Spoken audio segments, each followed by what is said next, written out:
सभी यदुवंशियों के राजाओं की राजधानी हो गई थी। एक बार मथुरा में सूर्यसेन के पुत्र वसुदेव जी महाराज विवाह करके अपनी नवविवाहिता पत्नी को विदाई के लिए तैयार हो गए थे और उग्रसेन का एक लड़का था जिसका नाम कंस था। देवकी और कंस ये भाई बहन एक दूसरे से जुदा होना उसी तरह से समझते थे जैसे शरीर प्राणी के बिना बेकार हो जाती है। उसी तरह से मेरी बहना देवकी ससुराल जा रही है। इतने दिन के वियोग को मैं सहन नहीं करता, इसलिए कंस ने कहा, जीजा जी जिसके आगे जी जिसके पीछे। मैं अपनी बहना को विदाई करने के लिए अपने रथ पर बैठा करके ससुराल तक पहुंचाने चले और रास्ते में जिस रथ के घोड़ों की राशि को कंस पकड़ करके बड़े प्रेम से लेकर के जा रहा था,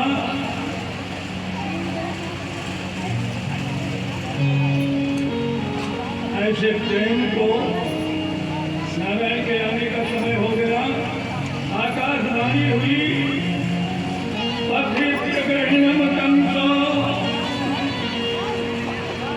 समाभास शरीरवान् अस्याष्टमो गर्भान्। भूसे वाले कह रहे हैं कि अंदर जानवर फुल सकले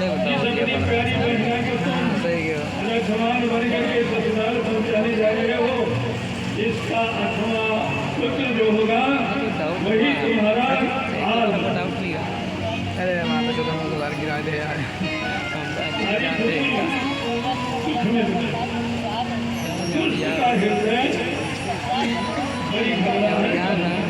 बैठा ये जो जितना सात्विक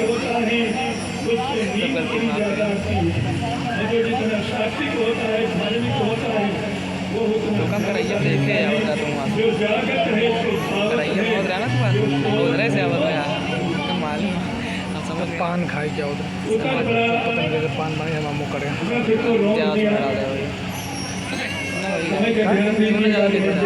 कहाँ पनों में चूना इंसान लगातार अनुसार फोन है माँ और बुराई से ही कूद करके काले धनुष से देखना शुरू कर दिया। आंसू अभी तक रहिए क्या गवा ये साइड लगा जान के देखो ये कंस जितना बहन से प्यार करने वाला है उतना दिल का काला भी है। ऐसा ना हो कि मंगल में हो जाए दौड़ सामने खड़े हो गए। भैया कंस जीजा जी आकाशवाणी बात नहीं सुना। आकाशवाणी झूठी भी हो सकती है, इसमें मेरा क्या कसूर है, आपकी बहन का क्या कसूर है, आकाशवाणी ने क्या कहा है, इसको ध्यान में रख करके तुम इतना आज पानी ग्रहण के बाद वदाकरण करने चल रहे हो। राजा की क्या बात कहें, कोई दुष्ट भी ऐसा नहीं करेगा। इस लोक में जीवित रहने के लिए आपका नाम कलंक से लिखा जाएगा। मंगल में मंगल मत करो मेरे भैया। कुछ मानने को तैयार नहीं हुआ तो वसुदेव और दशरथ त्रेता और द्वापर कंस को यह बात बिल्कुल मालूम थी।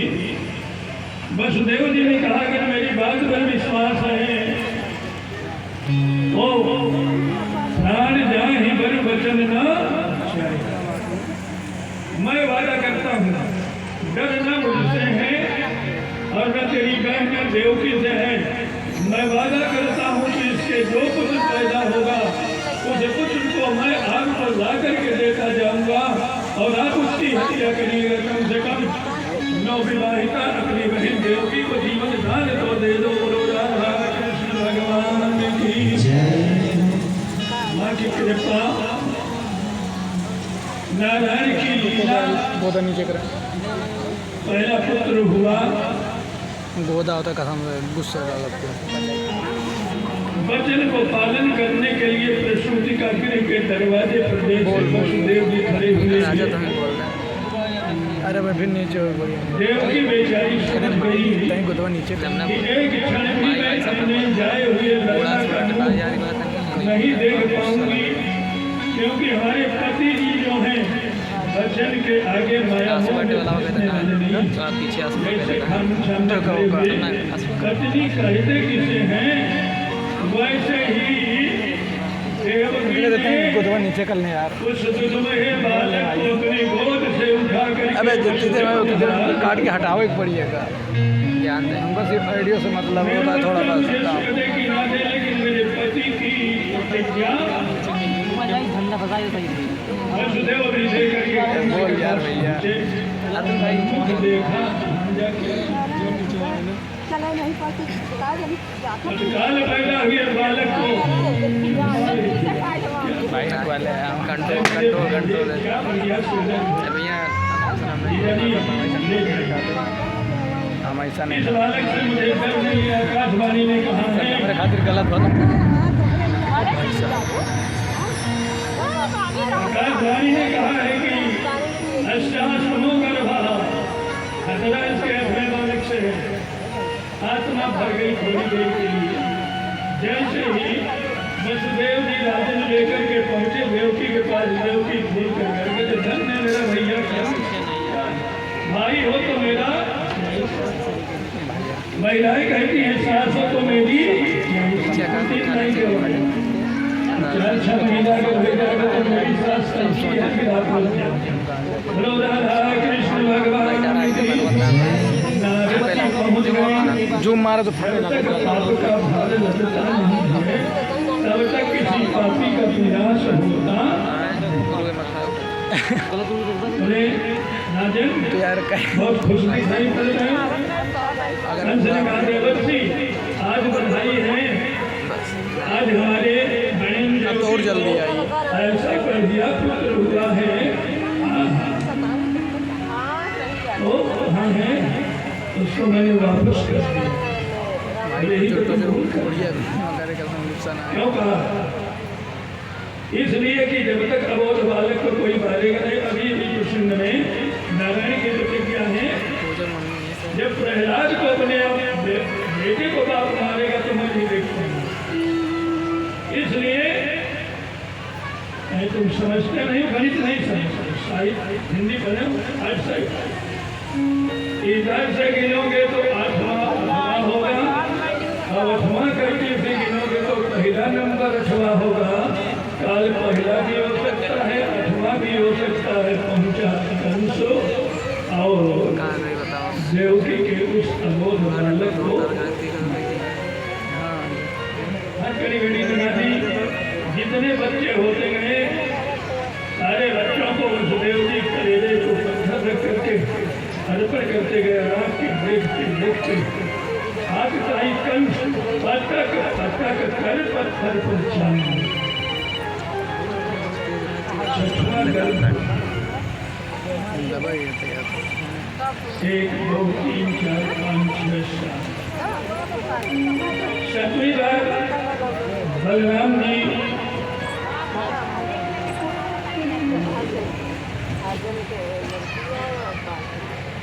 सतवें गर्भ में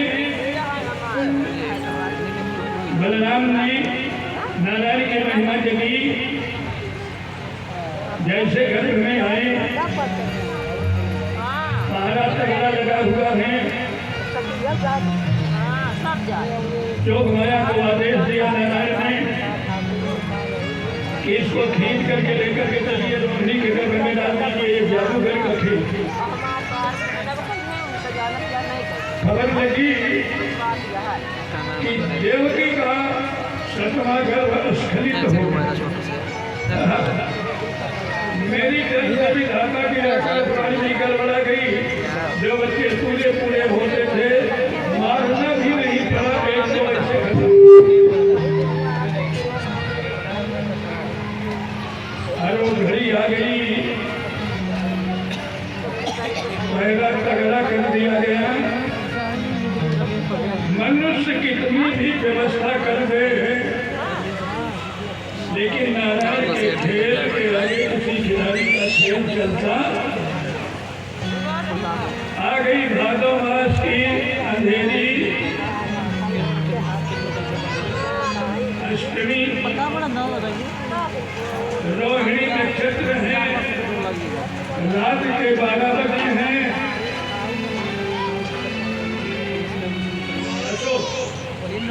रात के 12 बजे हैं। काली घटा छाई हुई है, बादलों की घड़घड़ाहट इतनी तेज है, बिजली चमक रही है,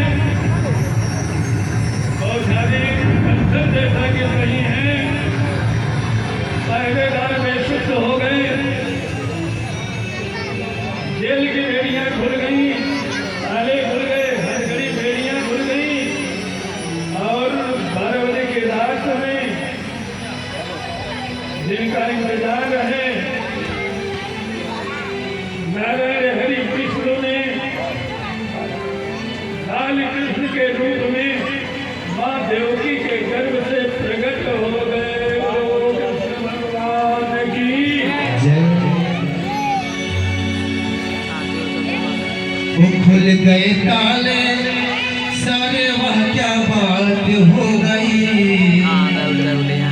जब से जन्मे कन्हैया करामात हो गई।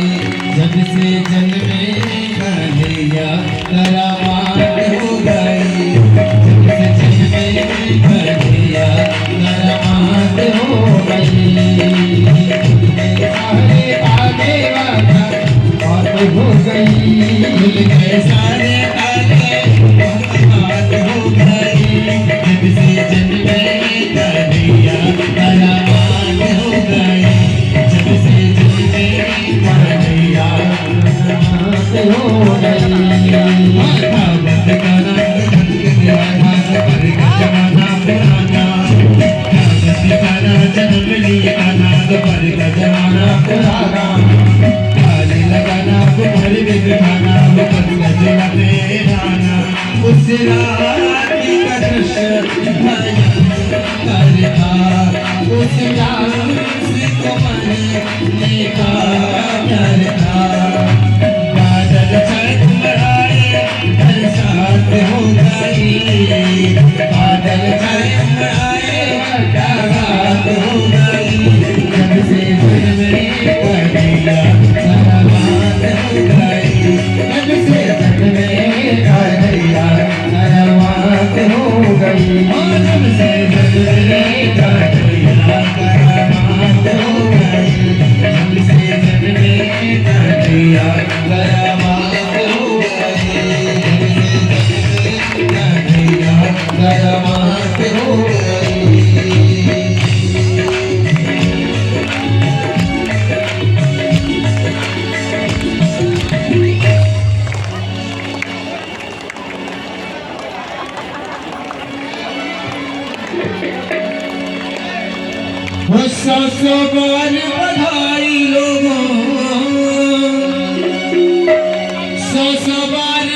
अच्छा, आप लोगों को किसी ने मना किया नृत्य करने से? या पैरों में आपके जन्म लगा हुआ है? सभी लोग झूमते हुए हाथ ऊपर लगे। आपको आपकी पड़ोसी की पसंद है, अब आप देख लीजिए आपके कौन हो सकता है। सभी लोग हाथ करके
भगवान की आरती होने चल रही है। आज जो श्रीमद् भागवत के माध्यम से जेल में भगवान कृष्ण का जन्म हुआ है, भगवान कृष्ण के रंग में आप सब इतना रंग चुके हैं, आप बधाई के पात्र हैं। आनंद बाबा के यहाँ जन्मोत्सव कल मनाया जाएगा तो क्या होगा, हमारे जजमान पूरा सब न्यौछावर कर देंगे गाने बजाने वाले, दान के चोरी इंतजार कल का होने का। चलिए आरती हो रही है।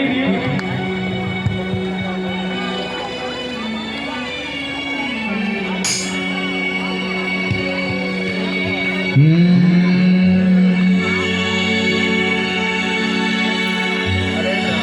ओम चंद्रमा मनसो चक्षुः सूर्यो वजायः गोपादाय शब्दाश पादगिरजायत आगत्य काल